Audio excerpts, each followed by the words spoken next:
You're about to watch a lot of people in crypto make the same expensive mistake. They're going to sell their best assets just to get some quick cash. And meanwhile, the people with serious wealth are going to do the smart thing by borrowing against their assets. They keep the upside, they skip the taxes. And so if your portfolio is way up, selling is going to trigger some capital gains taxes. And borrowing against it doesn't do that at all. You'll still get to use the money, but you hold on to the asset. Traditional assets can be borrowed against up to about 90% of their value. And crypto sits a little bit lower of around 40 to 60%, which might seem like it's a problem, but that actually adds stability during market drops. If you get a pullback, this can work in your favor. When you're working with DeFi protocols, once your asset drops past a certain point, it's gone. You're going to be liquidated instantly with no warning and no time to act. Private lending systems act a little bit differently, and you get several days to respond and maybe even the option to buy the asset back. And so here's one way that you can play it smart.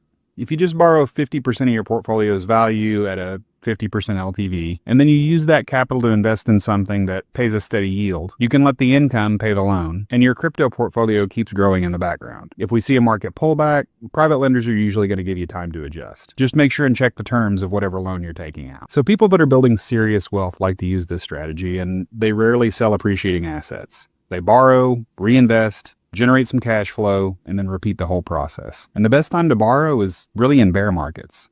And the worst time is right after there's a big run up in price and the liquidation risk is a lot higher. And so this really isn't about flipping your way up into fast profits, but really about pulling out your value without giving up your best positions. And so that way your portfolio can keep growing while the asset does